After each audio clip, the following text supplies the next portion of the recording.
요한일서 4장 1절부터 18절 본문을 근거로 참된 신자라는 제목으로 주의 말씀을 전하겠습니다. 세상에는 비슷해 보이지만 엄청난 차이가 있는 것이 많이 있습니다.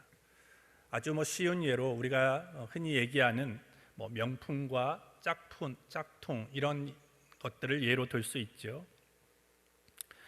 짝퉁 예찬론자도 있다고 얘기를 합니다. 짝퉁을 자꾸 만들다 보면 진짜 좋은 물건을 만들 수 있는 어떤 기술과 노하우가 생긴다고 해서 그리 짝퉁이 나쁜 것만은 아니다라고 얘기하는 사람도 있습니다. 하지만 짝퉁은 짝퉁일 뿐이죠.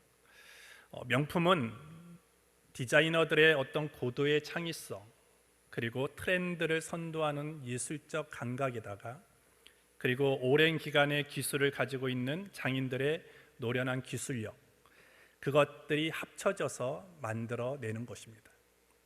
하지만 짝퉁은 그렇지 않죠. 남의 아이디어를 그냥 베껴서 최대한 단시간에 비슷한 상품을 만드는 것이기 때문에 이 명품과 그리고 짝퉁의 차이는 엄청 날 수 있습니다. 겉으로 보기에는 별반 차이가 없을 수 있지만 그 명품과 짝퉁이 담고 있는 여러 가지 의미들 그리고 시간적인 그 과정 속에서 담아낸 여러 가지 그런 예술적이고 그리고 기술적인 그런 차이들은 절대 그것이 같아질 수가 없는 것입니다. 그런데도 짝퉁을 사는 사람들의 심리는 무엇이겠습니까? 가정은 그렇게 중요하지 않다라는 것입니다. 결과만 비슷하면 그리고 겉모습만 비슷하면 괜찮다라고 하는 그런 마음이 사람들로 하여금 짝퉁을 선호하게 만들고 또 구입하게 만드는 것이죠. 오늘 예수님은 명품과 짝퉁의 차이와는 비교할 수 없는 더 중요한 것을 비교하는 그런 말씀들을 많이 하셨습니다. 참 신자 그리고 거짓 신자, 참 지도자 그리고 거짓 지도자, 그리고 많은 그런 본문 속에서 오늘 사도 요한도 거짓 선지자와 참 선지자를 분별해라 라고 권면하고 있는 것입니다. 초대교회는 거짓 영들에 의해서 미혹받는 성도들이 적지 않았음을 우리는 알 수 있습니다. 오늘 본문 1절을 보시면 사랑하는 자들아 영을 다 믿지 말고 오직 영들이 하나님께 속하였나 시험하라 많은 거짓 선지자가 세상에 나왔음이니라 이렇게 말씀을 합니다. 많은 거짓 선지자가 세상에 나왔다라고 얘기를 합니다. 그러면서 너희는 모든 영들을 다 믿지 말아라. 성령의 영감을 주장하면서 내가 참된 얘기를 한다, 진리를 선포한다 라고 주장하는 사람들을 있는 그대로 다 믿지 말라고 얘기를 합니다. 소위 그러한 영적인 발언들을 많이 하는 사람들이 많았고요. 또 초대교회 안에는 그러한 일에 쉽게 속아 넘어가서 많은 사람들이 신앙의 퇴보를 이루고 그리고 여러 가지 거짓 선지자의 유혹에 이끌려서 잘못된 그런 길을 걸어가는 경우들이 초대교회 안에 너무나 많이 발생했기 때문입니다. 그래서 오늘 사도 요한은 영을 다 믿지 말라라고 권면하고 있습니다. 왜냐하면 그들이 겉으로는 잘 모르지만 그들이 교회에서나 세상에서야 하는 여러 가지 영적인 활동의 기원이 하나님이 아닐 수도 있기 때문이다라는 것입니다. 그래서 그냥 그 영향력 안에 들어가지 않도록 늘 신중의 신중을 기하라고 오늘 권면하고 있는 것입니다. 이 영분별 그리고 이와 같은 분별의 어떤 그 권면은요 오늘 창세기부터 요한계시록까지 늘 계속적으로 우리에게 요구되어지는 것입니다. 에덴 동산에서 필요한 것이 무엇이었습니까?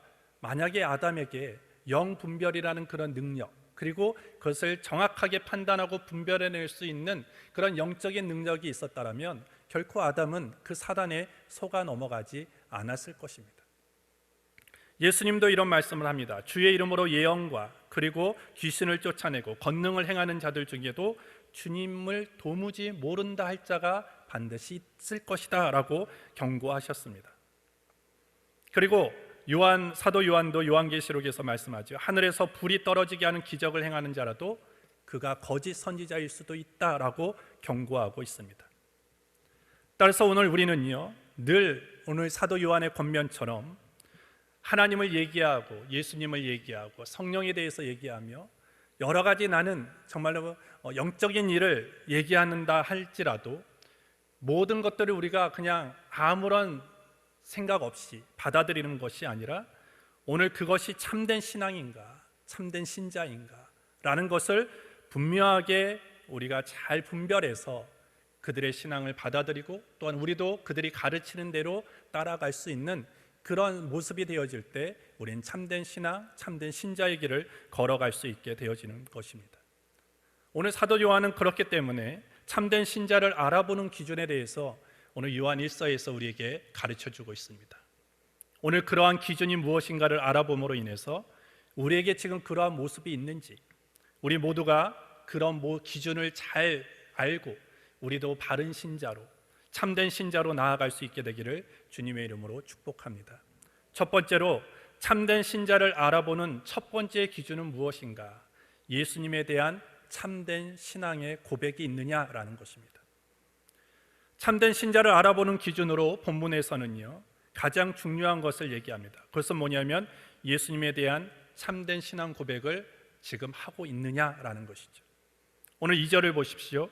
하나님의 영은 이것으로 알지니 곧 예수 그리스도께서 육체로 오신 것을 시인하는 영마다 하나님께 속한 것이요.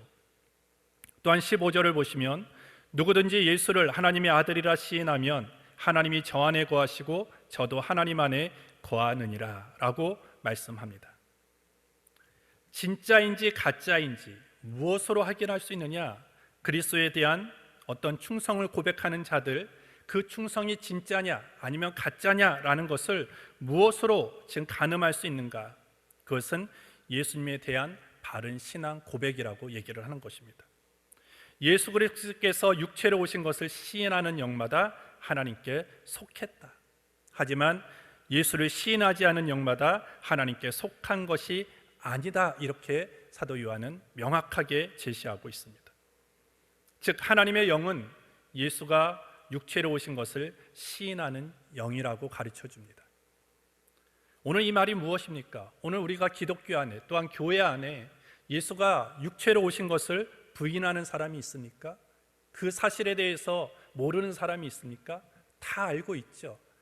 예수가 육체로 오셨다는 것은 굳이 기독교인이 아니라도 우리가 보통 이단이라고 얘기하는 그런 단체에서도 이와 같은 주장을 받아들이는 경우들이 많이 있습니다.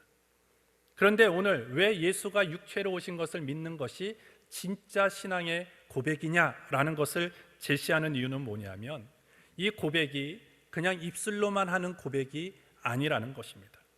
사도 요한이 얘기하는 예수가 육체로 오셨다라는 것을 시인한다는 의미는 무엇이냐면 이것은 예수님이 나의 모든 죄를 사하시기 위하여 육체의 옷을 입고 오셨다라는 것을 시인하는 것이다라고 얘기하는 것입니다. 이것을 시인하는 자는 항상 우리가 예수님 앞에 어떠한 존재로 섭니까? 죄인이라는 존재로 서게 되어지는 것입니다. 우리가 죄인, 이것은 되게 부정적인 의미가 강하기 때문에 사람들이 죄인이라는 단어를 잘 사용하려고 하지 않고요, 인정하려고 하지 않습니다. 하지만 진짜 예수가 육체의 옷을 입고 오셨다, 예수가 육체로 오셨다라는 것을 고백하고 시인하는 사람은 늘 예수님 앞에 어떤 존재로 나를 세우느냐, 나는 죄인이다 라는 그런 고백 앞에 예수님 앞에 우리가 서게 되어지는 것입니다. 이것은 무엇을 부각하기 위해서입니까? 예수님의 보혈의 능력을 부각시키기 위함이다라는 것이죠. 즉 죄인됨을 시인하는 자는요, 그 삶에서 죄인답게 살아가게 되어지는 것입니다. 주가 아니면, 주의 은혜가 아니면 내가 살아갈 수 없다라는 것을 고백하게 되어지는 것이죠. 오늘 이와 같은 이 시인의 고백, 그 고백의 문제는요, 단지 말로 고백하는 것이 아니라 삶 자체가 예수 그리스도를 고백하는 자로 살아가야 함을 오늘 얘기해 주는 것입니다. 이렇게 날마다 내가 죄인입니다, 내가 예수 그리스도가 아니면 나는 절대 존재할 수 없고 살아갈 수 없는 아주 죄 많은 연약한 존재이다라는 것을 고백하는 것이 결국 예수가 육체로 오셨다라는 것을 고백하는 의미라는 것입니다. 이와 같이 믿음에는 참된 믿음과 거짓된 믿음이 있습니다.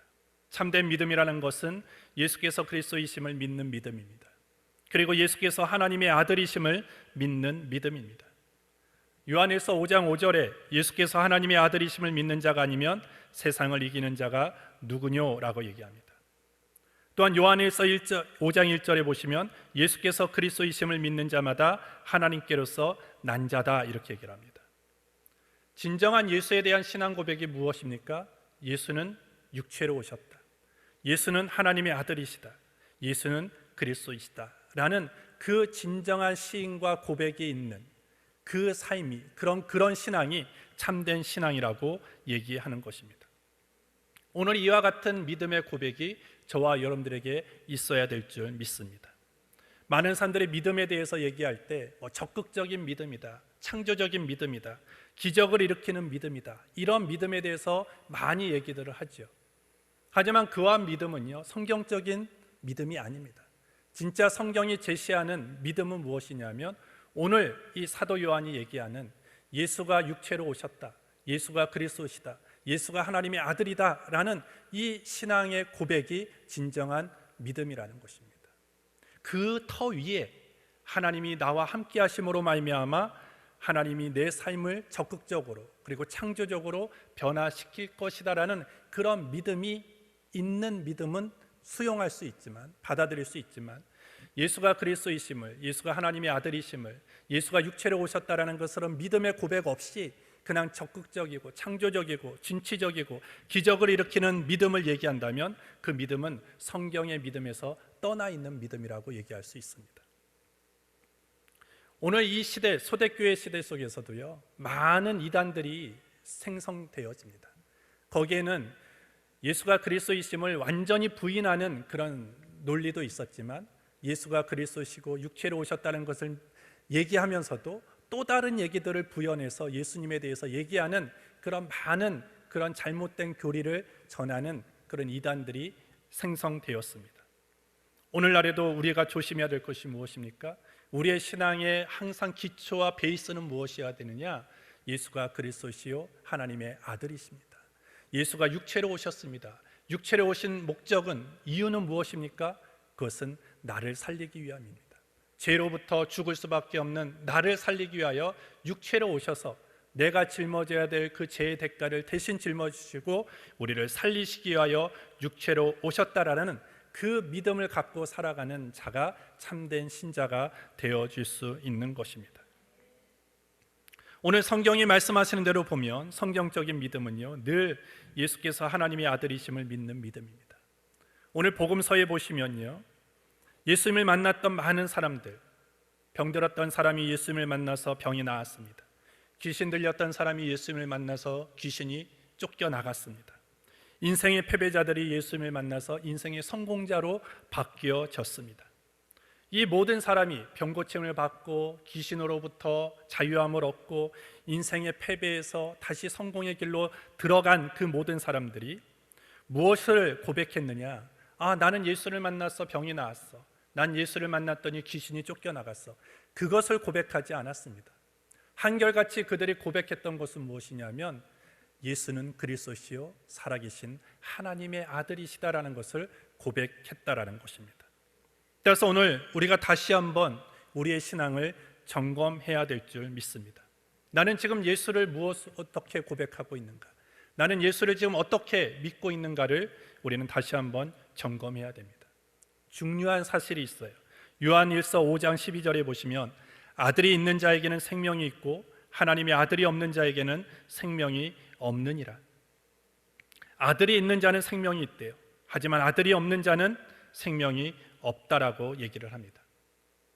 우리가 성경을 보면 우리는 잘 모르지만요, 오늘 이 원문을 보면요, 이 모든 동사들 있다, 있고, 그리고 없다, 없느니라, 이 동사에는요 시제가 뭐냐면 다 현재형입니다.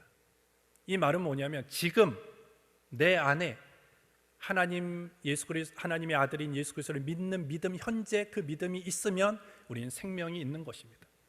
하지만 현재 그 믿음이 없다면 우리에게는 생명이 없게 되어지는 것입니다. 오늘 우리는 자꾸 과거의 믿음을 얘기합니다. 난 과거에 예수를 그리스도를 믿었어. 과거에 예수를 하나님의 아들이라고 나는 고백했어. 난 앞으로 그런 고백을 할 거야. 그게 중요한 것이 아니라 지금 이 시간, 오늘 현재, 지금 내 안에 그 예수에 대한 온전한 신앙의 고백을 할 수 있는가, 그것이 참된 신자인가 아니면 거짓된 신자인가를 구분할 수 있는 시금석이라는 것입니다. 그래서 오늘 우리는 예수를 믿는 믿음은요, 늘 현재 진행형이 되어야 돼요. 과거형이 되어서도 안 되고요, 미래형이 되어서도 안 돼요. 늘 현재 진행형이 되어야 하는 것입니다. 그래서 오늘 사도 바울은 늘 우리에게 얘기를 합니다. 고린도후서 13장 5절에 너희가 믿음에 있는가 너희 자신을 시험하고 너희 자신을 확증하라. 예수 그리스도께서 너희 안에 계신 줄을 너희가 스스로 알지 못하느냐? 그렇지 않으면 너희가 버리운 자니라. 늘 우리가 매일매일 눈을 뜨면서 우리가 내 자신에게 점검해야 될 가장 중요한 문제는 뭐냐면, 내가 진짜 예수 그리스도를 바르게 고백할 수 있느냐라는 거예요. 나는 오늘 이 하루를 살아갈 때도 내가 예수를 바르게 그리고 진실되게 고백할 수 있느냐. 주는 그리스도시요 하나님의 아들이시며 그분이 나를 위해서 육체로 오셨다라는 그 고백을 할 수 있느냐. 그것이 우리가 그 하루를 바른 믿음으로, 바른 신자로 걸어갈 수 있는 기준이라는 것입니다. 오늘 이런 고백이 어떤 한 날이 아니라 주가 오시는 그날까지 이런 믿음의 고백으로 계속 걸어갈 수 있는 저와 여러분들이 되기를 주님의 이름으로 축복합니다. 두 번째로 참된 신자를 알아보는 기준, 사랑입니다. 두 번째로 참된 신자를 알아보는 기준으로 사도 요한은 지금 사랑이라는 것을 제시하고 있습니다. 영들을 시험하라라는 것은요, 보다 깊은 차원에서 하나님께 속한 영도 있고 그리고 세상에 속한 영도 있다라는 것을 암시하고 있는 것입니다. 하나님께 속한 영은 그리스도 안의 형제들로 하여금 서로 그리스도에 대한 바른 신앙의 고백을 하게 하는 것이고, 더 나아가서 서로 사랑하도록 하는 방향으로 인도합니다. 하지만 세상에 속한 영은 어떠합니까? 반대의 일을 하겠죠. 예수에 대한 바른 신앙의 고백을 방해합니다. 그리고 형제 사랑을 방해하게 되어지는 것입니다. 결국 내가 하나님께 속한 자, 내가 참된 신자라는 것이 무엇으로 증명되어야 되느냐? 첫 번째는 예수에 대한 바른 신앙 고백이고, 두 번째는 형제 사랑이라는 거예요. 서로 사랑하는 모습으로 내가 지금 참된 신자의 삶을 걸어가고 있는가가 증명되어진다는 것입니다. 오늘 요한 1서 4장은요 계속 적그리스도의 영에 대해서 얘기를 합니다. 그만큼 그 시대가 미혹하는 영, 그리고 여러 가지 예수께서 육체로 이 땅에 오셨다는 것을 부인하는 그런 많은 세상의 소리들로 가득했었습니다. 진리를 위협하는 시대였지. 하지만 1절부터 6절까지 적그리스도의 영에 대해서 잘 너희는 분별해라 라고 권면하면서 바로 뒤에 이어서 무엇을 얘기하냐면 하나님은 사랑이다, 그리고 너희도 사랑해라 이렇게 권면하는 이유는 무엇이냐면, 이단들이 기승을 부리고 교회가 힘을 잃어가고 세상이 너무나 어렵고 힘든 시대 속에서 우리가 꼭 갖춰야 되는 두 번째 덕목에 대해서 얘기하는 것입니다. 그것은 다른 것이 아니라 사랑이라는 거예요. 진정한 사랑만이 어려운 시대를 이겨나갈 수 있고요, 많은 이단들이 공격해오는 교회를 지킬 수 있는 두 번째 유일한 힘이 사랑하는 것이라고 가르쳐 주는 것입니다. 그런데 여러분들, 사랑하는 것이 쉽습니까?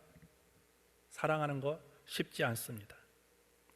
내가 사랑하기로 여러 번 시도하지만 또 도전해보지만 늘 우리는 실패를 겪게 되어집니다. 왜 그렇습니까? 내 힘으로 하려고 하기 때문이에요. 내 힘으로 누군가를 사랑하려고 때문에 늘 실패하게 되어지고 그리고 늘 좌절하게 되어지는 것입니다. 오늘 우리가 사랑하기 위해서는 전제되어야 될 것이 있습니다. 그것이 뭐냐면 4장 19절에 보시면 우리가 사랑함은 그가 먼저 우리를 사랑하셨습니다. 우리가 누군가를 사랑하기 위해서라면 먼저 전제되어야 되는 것이 있는데, 그것이 뭐냐면 하나님이 나를 먼저 사랑하셨다라는 것을 내가 느껴야 돼요. 내가 경험해야 됩니다. 그 하나님의 사랑을 느끼지 않고 하나님의 사랑을 내가 경험해 보지 못하면 진정한 사랑을 할 수 없게 되어집니다. 오늘 사랑은요, 진짜 사랑을 할 수 있는 분은 하나님밖에 없어요. 나머지의 모든 인간은요, 사랑을 배워서 하는 것입니다. 근데 우리는 누구에게 사랑을 배워야 됩니까? 하나님께 사랑을 배워야 됩니다. 하나님의 사랑을 어디에서 우리는 배울 수 있습니까? 십자가에서 우리는 배울 수 있습니다. 예수님의 그 육체로 오셨다는 것은 하나님의 사랑이 얼마나 크다라는 것을 증명해 주는 것입니다. 하나님의 독생자 예수 그리스도를 우리를 위해서 이 땅 가운데 보내시고 친히 화목제물로 바치셔서 우리와 하나님과의 관계, 죄로 인해서 끊어졌던 그 관계를 회복시켜 주셨다라는 것입니다. 오늘 본문 9절부터 11절에 보시면 계속 무엇을 얘기합니까? 예수님에 대해서 얘기하지만 그 예수님을 이 땅 가운데 보내신 이유는 하나님의 사랑이었다라는 것을 말해 주는 것입니다. 요한복음 3장 16절에도 하나님이 세상을 이처럼 사랑하사 독생자를 주셨으니 이는 저를 믿는 자마다 멸망치 않고 영생을 얻게 하려 하심이니라. 우리가 진짜 사랑하기 위해서는요, 오늘 하나님의 사랑 가운데 우리가 깊이 빠질 때 사랑할 수 있게 되어집니다. 하나님의 사랑은 어떤 사랑입니까? 일방적인 사랑이죠. 우리의 사랑을 받기 전에 하나님이 사랑하셨습니다. 로마서에 보시면 우리가 죄인 되었을 때, 우리가 원수 되었을 때 오늘 예수 그리스도를 하나님의 사랑으로 예수 그리스도를 우리 가운데 보내주셨고 십자가에 달리게 하셨다라고 얘기합니다. 오늘 그와 같은 사랑이 하나님의 사랑이라는 것입니다. 전혀 자격 없는 우리 죄인들을 사랑하시되 자신의 독생자 아들을 주시기까지 저와 여러분들을 사랑해 주신 것입니다. 그 사랑에 대해서 우리가 느끼지 못하면, 그 사랑을 우리가 알지 못하면 우리는 절대 사랑할 수 없게 되어지는 것입니다. 그 하나님의 사랑이라는 거울 앞에 우리가 설 때에만, 예수님의 십자가 앞에 우리가 섰을 때에만 사랑이라는 것을 볼 수 있게 되어지고 사랑에 대해 눈을 뜨게 되어지고 사랑의 행동을 하게 되어집니다. 하나님이 우리에게 사랑하라고 명령하신 것은요, 사랑하고 싶은 사람만 사랑하라고 한 것이 아니에요. 사랑하기 쉬운 사람만 사랑하라고 명령한 것이 아닙니다. 사랑하고 싶은 사람, 사랑하기 쉬운 사람을 사랑한다는 것은요, 굳이 하나님을 알지 못하는 사람도요, 다 할 수 있는 사랑입니다. 하지만 하나님이 우리에게 말씀하시는 사랑은요, 사랑하고 싶은 사람, 사랑하기 쉬운 사람만 사랑하는 것이 아니라 사랑하기 싫은 사람도, 사랑하고 싶은 마음이 전혀 들지 않는 사람도 사랑하라고 말씀하신 것입니다. 어떻게 그런 사랑을 할 수 있습니까? 절대 인간의 마음으로 할 수 없죠. 그것은 우리가 하나님의 사랑 앞에 설 때, 우리가 십자가 앞에 우리가 섰을 때만이 그런 사랑의 모습으로 걸어갈 수 있게 되어지는 것입니다. 결국 우리가 예수님이 하나님의 아들이시고 예수님이 육체로 오셨다는 것을 늘 고백할 때마다 떠올라야 되는 것이 무엇이냐면 하나님의 사랑이라는 거예요. 왜 우리가 예수가 육체로 오셨다, 예수가 그리스도시다, 예수가 하나님의 아들이시다라는 그 고백이 그렇게 중요한 고백이어야 되느냐? 예수가 육체로 오셨다는 것 사실 자체가 그것이 하나님의 사랑이라는 것을 얘기해 주는 것이기 때문입니다. 그런 신앙을 고백할 때마다 우리는 하나님의 사랑을 알아야 되고 하나님의 사랑에 우리가 깨달아야 되고 그 사랑 앞에 서야 된다는 사실입니다. 그 사랑을 겪은 사람만이 우리는 진정한 사랑의 길로 걸어갈 수 있게 되어집니다. 오늘 우리는 성찬을 좀 있으면 대할 것입니다. 주님의 찢기신 살, 흘리신 피를 우리가 기념하여 떡을 대하고 잔을 마실 것입니다. 오늘 이 성찬, 오늘 주님이 왜 찢기셨습니까? 왜 예수님께서 십자가에 피를 흘리셨습니까? 예수님이 사랑하고 싶은 사람만, 예수님이 사랑하기 쉬운 사람만, 사랑하고 싶은 마음이 드는 사람만을 위해서 십자가에 달려 피 흘리시고 그 살이 찢기신 것이 아니라는 거예요. 모두를 위해서 십자가에 달리시고 찢기시고 피를 흘리신 것입니다. 오늘 우리가 그 예수님의 그 십자가, 예수님의 그 육체로 오셨다라는 그 사실이 결국 하나님의 사랑을 느끼게 해요 주는 것이죠. 따라서 오늘 이 세상의 문제는 무엇입니까? 모든 관계가 사랑 없는 관계이기 때문입니다. 사랑 없이 말하고, 사랑 없이 자기 주장을 하고, 사랑 없이 논리만을 고집하고 주장할 때, 그리고 사랑 없이 사람을 만나고, 사랑 없이 교회 울타리 안에 거하고, 사랑 없이 사랑을 외쳐댈 때 거기에는 늘 문제가 발생할 수밖에 없습니다. 그래서 오늘 사랑을 상실한 고린도 교회를 향해서 이렇게 얘기를 합니다. 내가 사람의 방언과 천사의 말을 할지라도 사랑이 없으면 소리나는 구리와 울리는 꽹과리에 지나지 않습니다. 내가 예언하는 능력을 가졌고 온갖 신비한 것과 모든 지식을 이해하고 산을 옮길 만한 믿음을 가졌다 할지라도 사랑이 없으면 아무것도 아닙니다. 내가 가지고 있는 모든 것을 가난한 사람들에게 나눠주고 또 내 몸을 불사르게 내어준다 해도 사랑이 없으면 나에게는 아무 유익이 없습니다. 오늘 따라서 우리는 사랑함으로 인해서 내가 지금 참된 신자의 길을 걸어가고 있다는 것을 점검하고 그러한 모습으로 걸어갈 수 있는 저와 여러분들이 되기를 주님의 이름으로 축복합니다.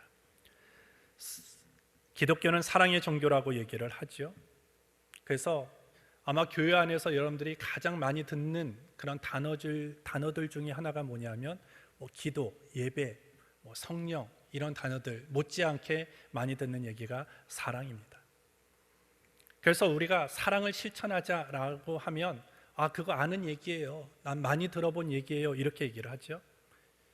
근데 여러분들 중요한 것은요, 아는 것은 이제 힘이 될 수가 없습니다. 아는 것이 힘이다라고 얘기하는 시대는 이미 다 지나가 버렸습니다. 이제는 아는 것이 힘이 아니라 하는 것이 힘인 시대가 되어버렸습니다. 내가 생각하고 있는 것, 내가 결심했던 것들을 하지 않으면 어떠한 역사도 일어나지 않고요, 내 삶에 달라지는 것은 아무것도 없습니다. 오늘 내가 참된 신자로 내가 다시 한번 살아가겠다라고 결심을 했다면, 그리고 생각을 했다면 이제는 우리는 해야 합니다. 무엇을 해야 됩니까? 예수가 육체로 오셨다, 예수가 그리스도시다, 예수가 하나님의 아들이다라는 그 바른 신앙의 고백을 매일매일 삶 속에서 현재 진행형으로 할 수 있는 그런 믿음을 소유해야 합니다. 또한 사랑해야 됩니다. 누구를 사랑해야 됩니까? 모두를 사랑하기에 힘써야 됩니다. 그러기 위해서는 나는 연약하고 나는 안 되는 존재이기 때문에 늘 나는 십자가 앞으로 나아가고 하나님의 사랑이라는 거울 앞에 늘 내가 서 있을 때만이 내가 사랑할 수 있는 존재가 되어짐을 믿고 십자가 앞으로 날마다 나아가는 저와 여러분들이 되기를 주의 이름으로 축복합니다. 특별히 5월은 가정의 달입니다. 누구를 사랑해야 되겠습니까? 가족을 사랑하기에 힘써 보십시오. 오늘날 많은 가정들이 무너지고 있습니다. 교회 안에 있는 가정이라고 여러분들 무너지지 않는다? 그렇게 보장할 수 없습니다. 교회 안에도 수많은 가정들이 병들어 있고요, 아파하고요, 여러 가정들이 무너져가고 있는 모습들이 보여집니다. 그 가정을 회복시킬 수 있는 힘은 어디 있습니까? 사랑하는 것입니다. 다시 한번 사랑을 회복할 때 이 5월의 가정의 달, 우리의 모든 가정이 예수 안에서, 예수 사랑 안에서 서로 섬기고 배려하고 아껴주며 사랑함으로 인해서 모든 가정이 회복되어지게 될 줄 믿습니다. 부활하신 후 주님은 배반하고 떠나버린 베드로를 찾아주셨죠. 그때 베드로에게 하신 말씀이 무엇입니까? 네가 나를 사랑하느냐. 계속 사랑을 점검하십니다. 왜 그렇습니까? 부활하신 예수님 이제 승천하시기에 얼마 남지 않은 시간 속에서 베드로에 향해서 물어볼 것도 많고 너 왜 나를 배반했느냐라고 그 이유를 물어보실 수도 있고 다른 앞으로의 권면하는 내용도 많을 텐데 예수님은 베드로를 향해서 다른 것 얘기하지 않습니다. 무엇만을 얘기합니까? 사랑만을 얘기하셨습니다. 왜? 그만큼 사랑이 중요하기 때문입니다. 오늘 이 시대에 우리에게 요구되어지는 가장 중요한 덕목은 무엇입니까? 사랑이에요. 사랑의 회복보다 더 중요한 것이 없는 것이고 사랑의 힘은 대단한 것이고요, 사랑의 힘은 위대한 것이고요, 사랑의 힘은 모든 것을 가능하게 할 수 있는 것입니다. 그래서 오늘 우리는 이 육부 예배에 모여 있는 저와 여러분들은 다시 한번 여러분들은 나는 지금 바른 신자인가를 점검해 보십시오. 그리고 점검하시고 오늘 이 시간부터 나는 바른 신자의 길을 걸어가겠다라고 결심하시고 바른 신앙 고백과 그리고 하나님이 나를 사랑하셨듯이 나도 그 사랑을 배우고 본받아서 가족부터 사랑하고 이웃을 사랑하고 동료를 사랑하는 그런 사랑 실천으로 나아가는 그런 삶으로 걸어가겠다라고 기도하며 나아갈 때 성령이 여러분들을 도와주셔서 참된 신자의 길로 걸어가게 해 주시게 될 줄 믿습니다. 기도하겠습니다. 하나님 아버지 감사합니다. 오늘 이 자리로 우리를 불러주셔서 하나님을 예비할 수 있도록 은혜를 더하여 주신 것을 감사합니다. 4월 한 달 지키셨음을 감사하고 또 5월 한 달도 주님의 크신 은혜 속에서 걸어가게 하여 주시옵소서. 하나님 아버지, 정말 우리가 날마다 참된 신자의 삶을 살아가기를 원합니다. 예수님에 대한 바른 신앙의 고백이 날마다 있게 하여 주시옵소서. 예수가 그리스도시요 살아계신 하나님의 아들이시며 예수가 나를 위해서 육체로 오셨다는 것을 날마다 고백하게 하여 주시고, 그 고백이 또한 하나님의 사랑과 또 이웃 사랑과 형제의 사랑으로 이어져서 정말로 예수님이 우리를 사랑하시고 하나님이 우리를 사랑하셨던 것처럼 가족을 사랑하며 또 사랑을 실천할 수 있는 그런 사랑의 풍성함을 나타내는 우리 모두가 되게 하여 주옵소서. 우리는 부족합니다. 연약합니다. 할 수 없습니다. 성령님 도와 주시옵소서. 예수님의 이름으로 기도합니다. 아멘.